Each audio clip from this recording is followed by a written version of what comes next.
Bank থেকে $1 million চুরি করতে এসেছে এই 3 ডাকাত। তবে তাদের বয়স মাত্র 70 বছর। কি অবাক হবারই কথা, কেননা যেই বয়সে মানুষ হাঁটতে গিয়ে হোঁচট খায় সেই বয়সে কিনা তারা নেমে পড়েছে ব্যাংক ডাকাতি করতে। তবে কি এমন হয়েছিল যে এই 3 বৃদ্ধ মানুষ শেষ বয়সে এসে ব্যাংক ডাকাতিতে নামলো? সেই প্রশ্নের উত্তর পেতে আমাদের গল্প শুরু হয় নিউ ইয়র্ক শহরের এক ব্যাংকে। জো নামের এই 70 বছরের বৃদ্ধ আজ ব্যাংকে এসেছে একটা বিশেষ কাজে। আসলে জোর বাড়ির লোন পরিশোধের সময় ফুরিয়ে এসেছে, তাই ব্যাংক তাকে ইতিমধ্যে হলুদ রঙের একটা লিগ্যাল নোটিশ পাঠিয়েছে। তাই জো ব্যাংকের ভিতরে ঢুকে সোজা ম্যানেজারের রুমের দিকে যায়। এরপর ম্যানেজারের সামনে বসে সে তার হাতের হলুদ খামটা টেবিলের উপর রাখে। আসলে এই হলুদ খামের মানে হলো সতর্কবার্তা, অর্থাৎ ব্যাংক খুব দ্রুতই তার বাড়িটা দখল করতে চাইছে। এবার ম্যানেজার চিঠিটাতে একবার চোখ বুলিয়ে ঠান্ডা গলায় বলে, আরে এত চিন্তার কিছু নেই, এখনো হাতে কিছুটা সময় আছে। তবে লাল নোটিশ চলে আসলে হাতে মাত্র সময় পাবেন 1 মাস। জো তখন সোজা জিজ্ঞেস করে যে হঠাৎ করে তার লোনের সুদ 3 গুণ বেড়ে গেল কিভাবে? ম্যানেজার তখন কোনো অস্বস্তি না দেখিয়ে বলে, এতদিন একটা ইনডিরেক্ট রেট চলছিল, কিন্তু এখন তাকে পুরোপুরি সুদ দিতে হবে। তবে আসল ব্যাপারটা হলো এই ম্যানেজার চালাকি করেই সেই সময় এমন এক সেটআপ করেছিল যাতে পরে তাকে ফাঁসানো যায়। জো আগে সেটা বুঝতে পারলেও এখন তার কিছুই করার নেই। সে বারবার অনুরোধ করতে থাকে কিছু একটা উপায়ের জন্য, কিন্তু ম্যানেজার একটা হাসি দেওয়া ছাড়া আর কিছুই করে না। তবে এরপরেই ব্যাংকে এমন এক কাহিনী শুরু হয় যা পুরো শহরকে নাড়িয়ে দেয়। তবে কেননা এই ব্যাংকে ইতিমধ্যে হামলে পড়েছে ব্যাংক ডাকাতরা। তারা মুহূর্তের মধ্যেই পুরো ব্যাংক নিজেদের কবজায় নিয়ে নেয়। এরপর সবাইকে মাটিতে শুয়ে হাত উপরে করে বিড়ালদের মতো থাকতে বলে, আর সেই সাথে সাথে জানায় যে বেশি এড়িতেড়ি করলে তাদের মাথা ফুটো করে দেওয়া হবে। এখন এমন ভয়ের চোটে তো ওই ব্যাংকের ম্যানেজারও প্যান্টে হিসু করে দিতে বাধ্য হয়। এদের সবার সাথে জো কিন্তু আটকা পড়েছিল। তবে জো সেখানে ওই ব্যাংক ডাকাতদেরকে জানায় যে এই বয়সে সেভাবে থাকতে পারছে না। তখন সেই ডাকাতদের লিডার তাকে দেখে মায়া করে এবং তাকে স্বাভাবিকভাবেই থাকতে বলে। আর ঠিক তখনই সে জোর হাতে ওই হলুদ খামটাও দেখতে পায়। এটা দেখে সে বুঝতে পারে যে জো এই ব্যাংকের সিস্টেমের শিকার। তাই সে তাকে জানায় যে আমাদের সব সময় নিজের ঠিকানা খেয়াল রাখা উচিত। এই একটা লাইন বলেই সে তাকে ছেড়ে দিয়ে সেখান থেকে চলে যায়। তবে ততক্ষণে জো কিন্তু একটা জিনিস লক্ষ্য করে ফেলেছে। সে ওই লিডারের ঘাড়ে একটা বিশেষ ট্যাটু দেখতে পায়। সে এটা সম্পূর্ণ মনে রাখে। এদিকে বাকিরা দ্রুত তাদের ব্যাগে টাকা ভরতে থাকে। পুরো অপারেশনটা এতটাই গোছানো যে দেখে মনে হয় এরা এর আগেও অনেকবার ব্যাংক ডাকাতি করেছে। আর এভাবে ডাকাতি শেষ করে তারা কিছুক্ষণের মধ্যেই বেরিয়ে যায়। আর পিছনে পড়ে থাকে একটা হতবম্ব ব্যাংক আর মেঝেতে ছড়িয়ে থাকা মানুষগুলো। এরপর পুলিশ আসলে শুরু হয় তদন্ত। FBI এজেন্ট হ্যামার জোকে ধরে নিয়ে এসেছে একজন উইটনেস হিসেবে। এখানে জো তাকে সেই ট্যাটুর বর্ণনা দেয়, আর এটা শুনে FBI এজেন্ট হ্যামার একটা স্কেচ আর্টিস্টকে দিয়ে সেটা আঁকাতে থাকে। এরপর জো তাদেরকে সবকিছু বলার পর চলে আসে তার মেয়ে সারা আর নাতরি ম্যারির কাছে। সারার সম্পর্ক ভেঙে যাওয়ার পর থেকেই এই 3 জন একসাথে থাকছে, আর জো এই দুজনকে নিয়ে তার পুরো পৃথিবী সাজিয়ে নিয়েছে। গাড়িতে বসেও সে ওই ডাকাতির ঘটনার কথা পুরো ডিটেলস সহ বলতে থাকে। ওরা কিভাবে ঢুকলো, কোন দিকে কে দাঁড়িয়েছিল, কতক্ষণ লাগছিল, এই সব কিছু জো এমন ভাবে বলছে মনে হচ্ছে সে এই পুরো ঘটনাটা নিজেই করেছে। যাক, সে জানায় ডাকাতদের কাছে 6টা অস্ত্র ছিল।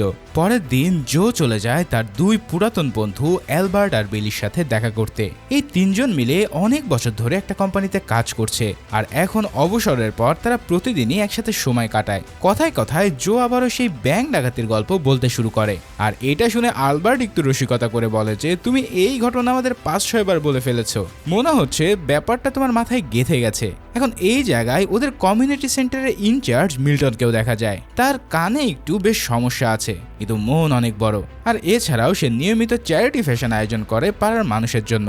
এদিকে সব কথাবার্তার পর তারা চলে যায় তাদের কোম্পানির মিটিং রুমে, যেখানে আজ এই কোম্পানির সকল রিটায়ার্ড কর্মচারীদেরকে ডাকা হয়েছিল। এখানে ম্যানেজার ঘোষণা করে যে এখন থেকে পুরো কোম্পানির ম্যানুফ্যাকচার ভিয়েতনামে সরিয়ে নেওয়া হচ্ছে, কেননা এখানকার খরচ অনেক বেশি। মানে এখানকার কর্মীদের তাদের আর প্রয়োজন নেই। এই কথা শুনে ঘর ভর্তি মানুষ চুপ করে বসে থাকে। জো তখন দাঁড়িয়ে জিজ্ঞেস করে যে যারা এই কোম্পানিতে 30 বছরের বেশি কাজ করেছে তাদের পেনশনের কি হবে। তখন ম্যানেজার ঠান্ডা মাথায় জানিয়ে দেয় যে পেনশন আপাতত বন্ধ রাখা হয়েছে। এছাড়াও শুধু ভবিষ্যতের নতুন কর্মীরাই তাদের পেনশনের আওতায় আসবে। তার মানে তো বুঝতেই পারছো, এই মানুষগুলোর সকল পেনশনের টাকা এই কোম্পানি মেরে দিল। কিন্তু এই একটা সিদ্ধান্তই এই 3 জন মানুষের পুরো জীবনই পাল্টে দেয়, কেননা তাদের সারা জীবন চলবে এই পেনশনের টাকায়। এখন যদি পেনশনের টাকা না পাওয়া যায় তাহলে তাদের পরের দিনও খাবার জুটবে না। এরপর বিলি একটা রেস্টুরেন্টে গেলে সেখানে ওয়েট্রেস তাদের কাছে অর্ডার নিতে আসে, কিন্তু আজ তাদের কোনো টাকা না থাকায় তারা কিছুই অর্ডার দিতে পারে না। তবে সেখানকার ওয়েট্রেস অনেক ভালো ছিল, যে কিনা তাদেরকে বিনামূল্যে একটা পাই খেতে দেয়। এই দৃশ্য দেখে তারা সবাই তাকে ধন্যবাদ জানায়। এরপর ওয়েটার চলে যাওয়ার পর জো বলে যে আমাদের কাছে অন্তত এতটুকু টাকা থাকা উচিত যাতে আমরা নিজেদের পাই নিজেরা কিনতে পারি।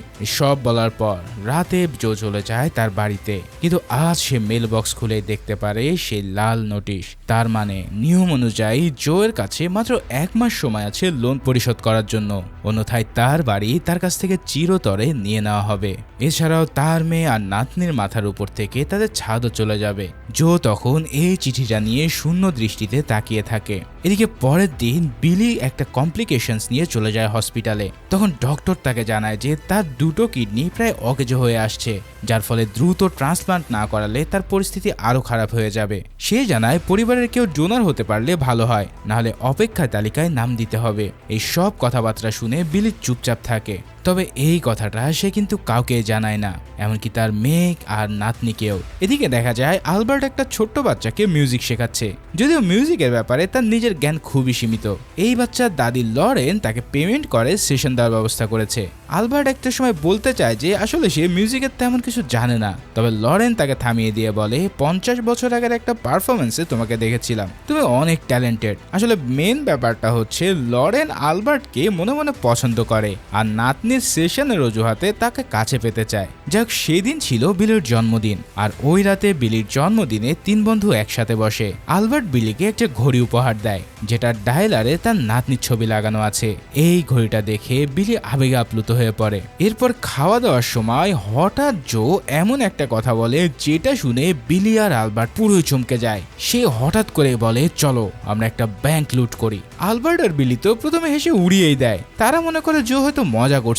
তবে জো সেদিন মজা করেনি। সে টেবিলের উপরে তার সেই লাল নোটিশটা রাখে আর তারপর বলে আমার আর মাত্র 1 মাস সময় বাকি আছে, এর ভিতরে যদি টাকা দিতে না পারি তাহলে আমার বাড়ি চিরতরে চলে যাবে।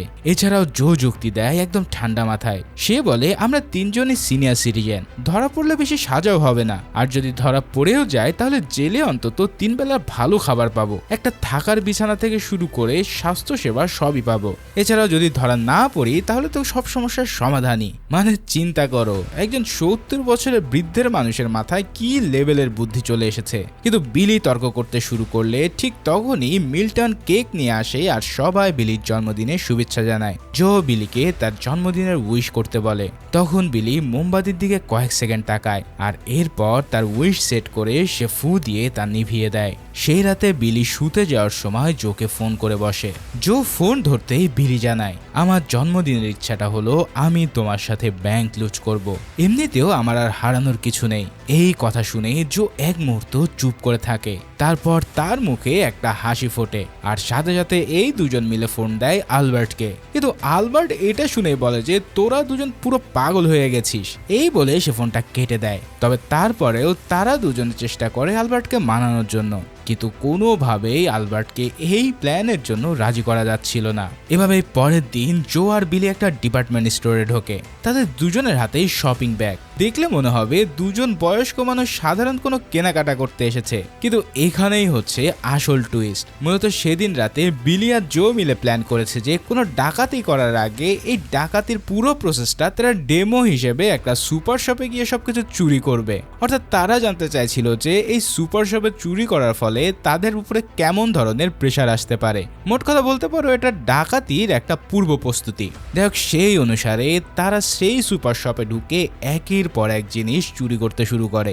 তারা এমনভাবে বিষয়গুলো চুরি করতে থাকে যে দেখে মনে হয় একটা বাচ্চা ছেলে এসব চুরি করছে। এদিকে আলবার্টের কথা ছিল সে গাড়িতে বসে তাদের জন্য ওয়েট করবে, কিন্তু আলবার্টের এসব সহ্য না করতে পেরে সেও আবার চলে আসে ওই সুপার শপে। এদিকে জো আর বিলি বিভিন্ন কায়দায় নানা জিনিসপত্র চুরি করতে থাকে, আর ফাইনালি তারা বের হয়ে এসে দেখে তাদের জন্য গাড়ি নিয়ে সেখানে আলবার্ট উপস্থিত নেই। কিন্তু ইতিমধ্যে এক পুলিশ অফিসার তাদের চুরি করা দেখে ফেলে, আর এরপর শুরু হয় তাদের এক মারাত্মক চেজিং।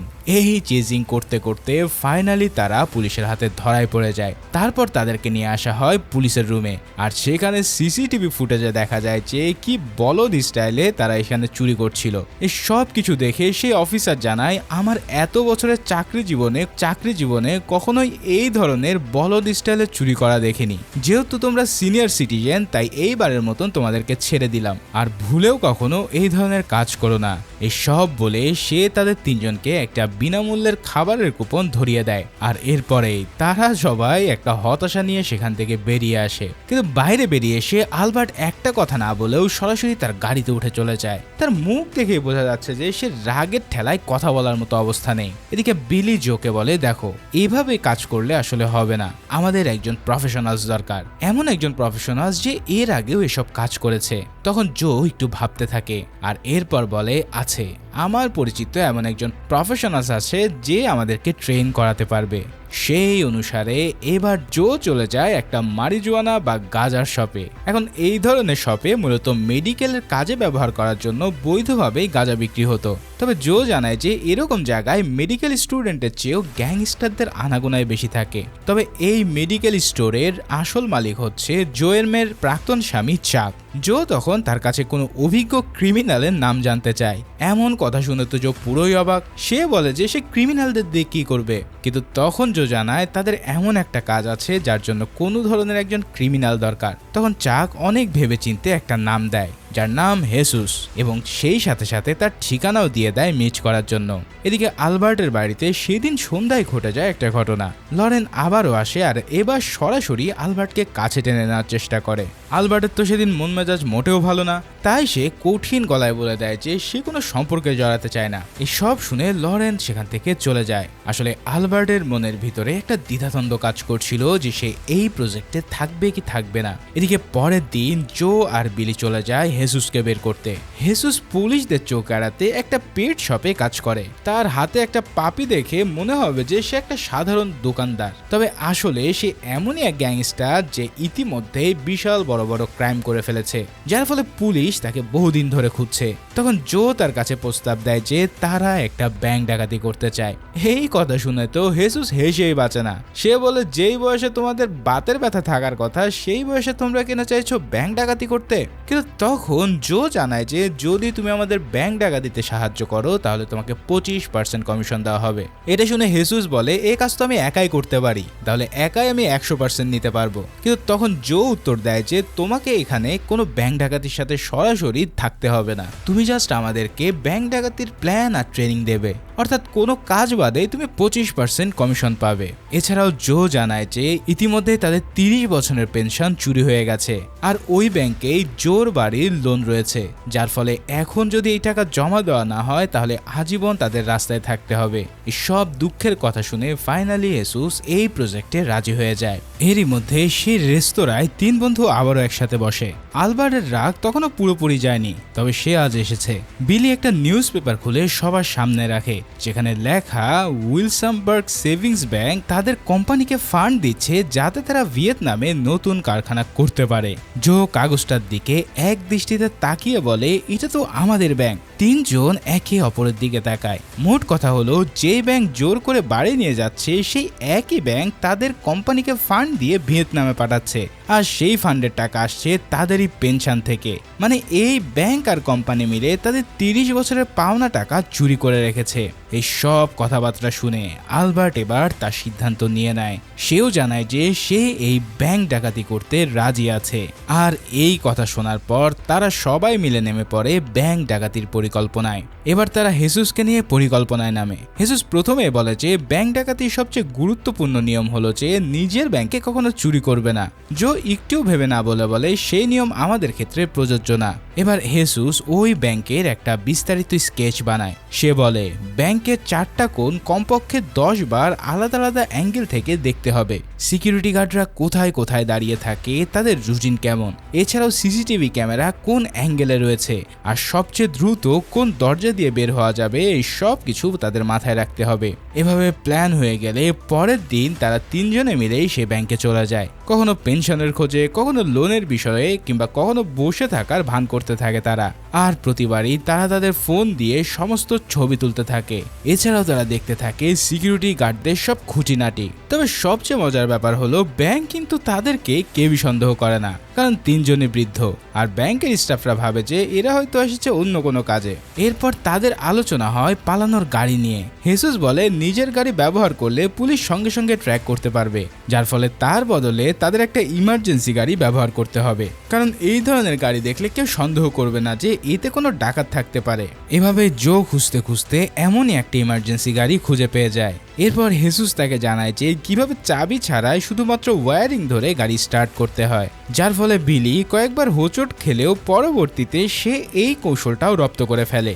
এরপর শুরু হয় তাদের শারীরিক প্রস্তুতি। ব্যাংক ডাকাতের সময় তাদের ব্যাংকের ভিতরে দ্রুত চলাফেরা করতে হবে, আর এই 3 জনের বয়স মাথায় রাখলে এটা একটা চ্যালেঞ্জের কাজ। তবে তারা এতে হার মানতে রাজি নয়, ফলে এবার তারা শুরু করে ওয়ার্কআউট। এখন লরেন এসে এই 3 জনকে ওয়ার্কআউট করতে দেখে ভাবে আরে এরা তো স্বাস্থ্য সচেতন হয়ে গেছে। তারা প্রতিদিন জগিং করতে থাকে, স্ট্রেচিং করে, আর হেসুসের সাথে প্র্যাকটিস করতে শুরু করে। দিনের পর দিন চেষ্টার পর একটু একটু করে তাদের ফিজিক্যাল স্ট্রেংথও বাড়তে থাকে।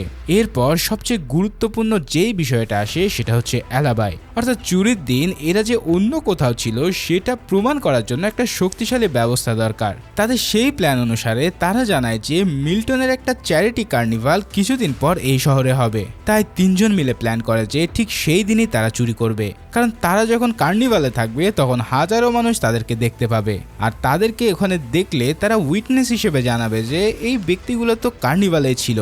তবে তারা ঠিক সেই মুহূর্তেই মাত্র 40 মিনিটের একটা গ্যাপ নিয়ে পুরো ব্যাংক ডাকাতি করে আবারও কার্নিভালে ফিরে আসবে। আর এটা করা হলে কেউ সন্দেহ করবে না যে তারা সেদিন ব্যাংক ডাকাতি করতে গিয়েছিল। এছাড়াও বিলি জানায় যে সে ইন্টারনেট থেকে পড়েছে ওই এলাকার পুলিশকে কমপ্লেন জানানোর পরেও কমপক্ষে 4 মিনিট লাগবে ব্যাংকে আসতে, অর্থাৎ তাদের ব্যাংক ডাকাতি করতে সময় পাবে মাত্র 4 মিনিট। এভাবে পরের দিন 3 জন ব্যাংকে গিয়ে তাদের স্টপ ওয়াচ চালু করে দেখে পুরো ব্যাংকে একটা রাউন্ড দিতে কত সময় লাগে। এভাবে পুরো ব্যাংক রাউন্ড দিয়ে আসার পর তারা দেখতে পায় যে তাদের 4 মিনিটের চেয়েও 50 সেকেন্ড বেশি লেগে গেছে, অর্থাৎ তাদের আরো প্র্যাকটিসের প্রয়োজন। এরপর হেসুস তাদেরকে শুরু করে অস্ত্র চালানো, কেননা ব্যাংক ডাকাতদের এমনভাবে রিপ্রেজেন্ট করতে হবে যাতে তাদের দেখে মনে হয় যে তারা পুরোই প্রফেশনালস। যদিও বা তাদের এই অস্ত্রগুলোর ভিতরে আসল কোনো গুলি থাকবে না, কেননা বিলিও জো জানিয়েছে যে এই ব্যাংক ডাকাতি করতে গিয়ে যেন কোনো প্রকার রক্তপাত না হয়। সেই অনুসারে তাদের গুলির ভিতরে দেওয়া হয় শুধুমাত্র ফেক বুলেট, আর এরপরে তাদের শেখানো শুরু হয় শুটিং স্কিল। ঠিক এমন করেই সব ধরনের ট্রেনিং নিয়ে তারা অবশেষে পৌঁছে যায় সেই দিন যেদিন তাদের ব্যাংক ডাকাতি করার কথা। চুরির আগের সকালে জো এমন একটা কাজ করে যেটা কেউ আশা করেনি। সে চাককে ফোন করে বাড়িতে ডেকে আনে। সারা রান্নাঘর থেকে বের হয়ে দেখে যে চাক দরজায় দাঁড়িয়ে আছে। তার মুখ দেখে সে বুঝতে পারে না যে কেন তাকে এখানে ডাকা হয়েছে। ইতিমধ্যে চাকের মেয়ে মেরি ড্রয়িং রুম থেকে উকি দিয়ে তার বাবাকে থেকে একটু থমকে যায়। এরপর জো সবার সামনে বলে যে চাক এখন থেকেই তোমাদের সাথে থাকবে, কেননা সে বুঝে গেছে যে একটা ভালো বাবা হওয়ার মানে কি। এই সব কথা শুনে সারা তো বেশ অবাক হয়ে যায়। আসলে জো মনে করে যে যদি সেই ব্যাংক ডাকাতি করতে গিয়ে আটকা পড়ে যায় তাহলে যেন অন্তত তার নাতনির দায়িত্বটা তার আসল বাবা নেয়, আর এই কারণে সে চাককে সেখানে নিয়ে এসেছে। তবে জোর নাতনি কিন্তু এই বিষয়টা খেয়াল করে। সে বলতে থাকে যে দাদা তোমার কি কোনো ক্যান্সার হয়েছে যে তুমি এমন করছো? কিন্তু জো এসব প্রশ্নের কোনো উত্তর দেয় না, শুধুমাত্র চাককে জানায় যে আমার কিছু হয়ে গেলে যেন তুমি তার দায়িত্ব সঠিকভাবে পালন করো। ফাইনালি সবাইকে সবকিছু বুঝিয়ে দিয়ে সেই কার্নিভালের দিন শুরু হয়ে যায়। চারিদিকে রঙিন আলো, হাজার মানুষ আর বাচ্চাদের হাসির শব্দ। অনেকেই সেখানে হলুদ পোশাক পরে এসেছে, কারণ এটাই ছিল সেই কার্নিভালের থিম। জো এবার কার্নিভাল টিকিট অফিসারের কাছে যায়। সেখানকার কর্মীদের সাথে কথা বলতে বলতে সে নিজের ধূসর ক্যাপটা খুলে কর্মীদের সাথে বদলে নেয়। সিসিটিভিতে এটা রেকর্ড হয়। এরপর সে পিছন থেকে মানুষদের টিকিট কেটে দিতে শুরু করে, যাতে অনেকেই তাকে দেখতে পায় আর মনে রাখে। অন্যদিকে আলবার্ট মিল্টনকে ক্যান্ডি স্টল সামলাতে বলে। মিল্টন প্রথমে একটু অবাক হয়, কিন্তু আলবার্ট তখন তাকে বলে যে আমাকে ওয়াশরুমে যেতে হবে। সেই অনুসারে সে মিল্টনকে দায়িত্ব দিয়ে ওয়াশরুমে ঢুকে দরজা বন্ধ করে দেয়। কিন্তু সেখানে ঢোকার পর সে একটা ছোট্ট ডিভাইস বের করে, আর সেই ডিভাইস দিয়ে ওয়াশরুমের পিছনের দেওয়াল খুলে সে সেই ফাঁক দিয়ে বেরিয়ে যায়। কিন্তু এদিকে সিসিটিভিতে দেখা যায় যে আলবার্ট 2:30 ওয়াশরুমে ঢুকেছে, কিন্তু তারপরে তার আর বের হওয়ার কোনো রেকর্ড নেই। এদিকে বিলি আগের পরিকল্পনা মতো কাজ শুরু করে দিয়েছিল। সে কার্নিভালের দায়িত্ব ছিল জম্বির কস্টিউম পরে। এরপর একটা নির্দিষ্ট সময়ের পর সেও ঘরে ঢুকে দরজা বন্ধ করে, আর এবার সে জম্বির পোশাক খুলে মমির কস্টিউম পরে নেয়। তারপর সেই ঘরের পিছনের দরজা দিয়ে সে বেরিয়ে পড়ে। আর এরপরেই কার্নিভাল পার্কে লটে আগে থেকে রাখা সেই চুরি করা ইমার্জেন্সিটা গাড়িতে গিয়ে সবাই উপস্থিত হয়। ঘড়িতে তখন বিকেল 3টা বাজতে কয়েক মিনিট বাকি। জো আর আলবার্ট আলাদা পথে হেঁটে সে গাড়িতে উঠে বসে। এরপর তিনজন একে অপরের দিকে তাকায় আর গাড়ি চলতে থাকে ব্যাংকের দিকে। তবে সবচেয়ে ভয়ের ব্যাপার কি জানো? এই তিনজনের হাতে আছে মাত্র 4 মিনিট, আর এই 4 মিনিটের 1 সেকেন্ডও এদিক ওদিক হলে তাদের সব প্ল্যান শেষ।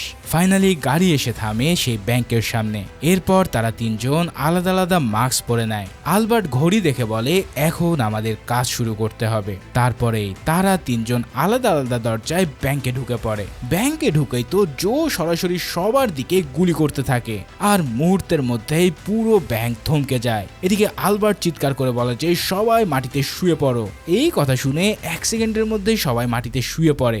ব্যাংক স্টাফরা তো হাত তুলে পুরো বিড়ালের মতন শুয়ে থাকে। এদিকে আলবার্ট এই দুজনকে টাইমিং বলছিল, ওদিকে বাকি দুজন ব্যাংক স্টাফদের কাছ থেকে টাকা লুট করতে থাকে। কিন্তু তখনই বিলির চোখ পড়ে একটা ছোট্ট মেয়ের উপরে, যে কিনা ভয়ে বিলিকে তার খেলনা দিয়ে দিচ্ছিল। তাই বিলি সে বাচ্চা মেয়েটার কাছে যায়, আর সে জানায় যে তোমাকে ভয় পেয়ে এই পুতুলটা আমাকে দিতে হবে না। তবে এই সুযোগের মাঝেই কাউন্টার স্টাফ ইমার্জেন্সি বাটনে চাপ দিয়ে দেয়, যার মাধ্যমে পুলিশ হেডকোয়ার্টারে সিগন্যাল চলে গেলে তাদের টিম দ্রুত রওনা হয় ব্যাংকের দিকে। ইতিমধ্যে বিলি সে বাচ্চাটাকে নিজের নাতনির মতন দেখতে বলে তার সাথে কথা বলতে চায়। তখন সেই বাচ্চার মা পাশ থেকে ফিসফিস করে বলে এদেরকে তোমরা কাজ করতে দাও। মেয়েটা তখন বলে মা এদের কাজ কি ব্যাংক লুট করা? এই কথাটা শুনে তার মা তাকে থামিয়ে দেয়, কিন্তু বিলি ইতিমধ্যেই হঠাৎ কেমন যেন অসুস্থ হয়ে পড়ে। এই দৃশ্যটা দেখে মেয়ে তখন তার মাস্কটা ধীরে ধীরে খুলতে চায়।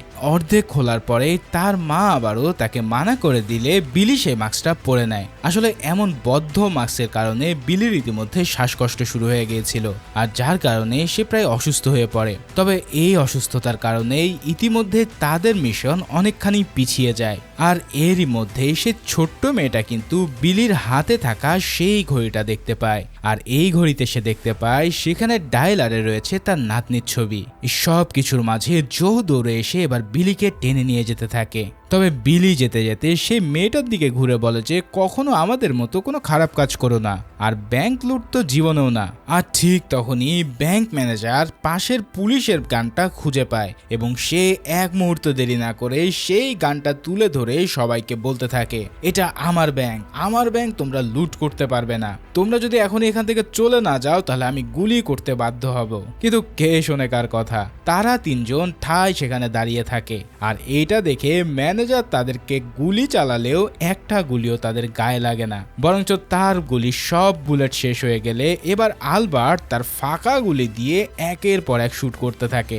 এই দৃশ্য দেখে তো সেই ম্যানেজার মনে করে তার কেচ্চা আজকে খতম হয়ে গেছে, আর যার কারণে সে প্রচন্ড চিৎকার করে সেখানে মরার মতন পড়ে থাকতে চায়। কিন্তু কিছুক্ষণ পর সে দেখতে পারে যে এখানে আসলে কোনো বুলেটই ছিল না। তবে ততক্ষণে তাদের সব কাজ শেষ। তারা সব টাকা নিয়ে ইতিমধ্যে ব্যাংকের বাইরে চলে আসে। এরপর তারা সেই গাড়িতে উঠে বসলে তারা দেখতে পায় যে এই মিশনে তাদের সময় লেগেছে মাত্র 3 মিনিট 4 সেকেন্ড। তার মানে তাদের এই পুরো মিশন 100% সাকসেসফুল। এই কথার পর তারা সবাই গাড়ি নিয়ে যে যার মতন করে পালিয়ে যেতে থাকে। এরপর গাড়ি থেকে নেমে 3 জন টাকার ব্যাগ হিসুজের কাছে দিয়ে দেয়। তারপর আলাদা আলাদা পথে কেউ বাসে কেউ হেঁটে সেই কার্নিভালে ফিরে যায়। জো ফিরে এসে টিকিট অফিসারে গিয়ে আবারও মানুষদের টিকিট দিতে শুরু করে। আর আলবার্ট ওয়াশরুমে ঢুকে আগে সেই দেওয়ালটা ঠিক করে বাইরে বের হয়ে এসে মঞ্চে গান ধরে। এছাড়াও বিলি কার্নিভালে ফিরে মমির কস্টিউমে মানুষের সাথে মিশে যায়। তার মানে এই অল্প সময়ের মধ্যে তারা পুরো কাজ শেষ করে এমনভাবে ফিরে আসে যে তাদের হারিয়ে যাওয়ার কোনো এভিডেন্স সেখানে ছিল না। তবে অন্যদিকে পুলিশ ইতিমধ্যে ব্যাংকের সামনে এসে পৌঁছায়। তবে ইতিমধ্যে সব কিছু গায়েব হয়ে গেছে।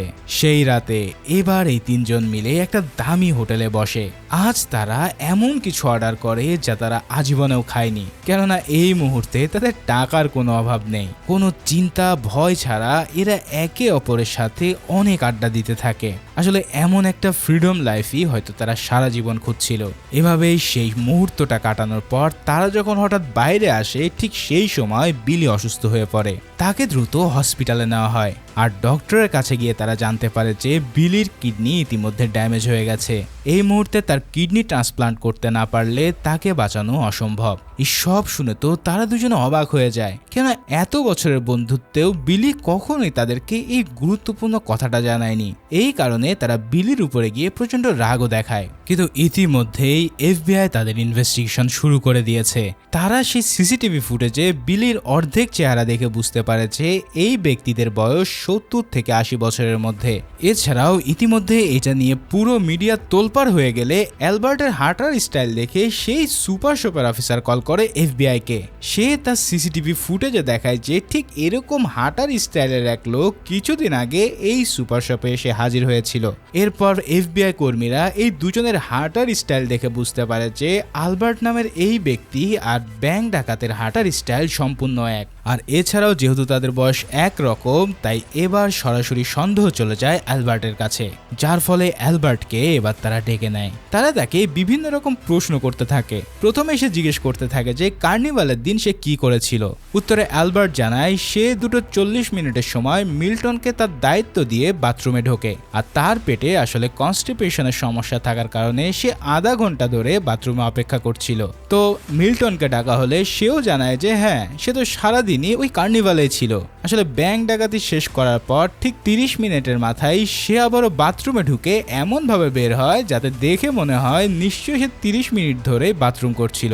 যাক, এখান থেকে তারা কোনো এভিডেন্স পায় না। কিন্তু আলবার্টের সাথে যে বিলি ও জো যুক্ত আছে সেটা টের পেয়ে তারা এবার ডেকে নেয় জোকে ইনভেস্টিগেশন করার সময় জো জানায় যে সে সারাদিন টিকিট বিক্রি করেছে। তখন সিসিটিভি ফুটেজে দেখা যায় যে জো আসলেই তখন টিকিট বিক্রি করছিল। কিন্তু আসল তথ্য হচ্ছে জো তখন তার নিজের ক্যাপটা অন্যজনের মাথায় দিয়ে দেওয়ার কারণে দূর থেকে ক্যামেরায় কিছুই বোঝা যায়নি। অন্যদিকে হসপিটালে গিয়ে বিলিকে জিজ্ঞাসাবাদ করা হলেও সে জানায় বাচ্চাদের সে প্রথমে একটা ফ্র্যাঙ্কেস্টাইনের মুখোশ পরে খেলা দেখাচ্ছিল, কিন্তু বাচ্চারা অনুরোধ করে তাকে মমি সাজার জন্য।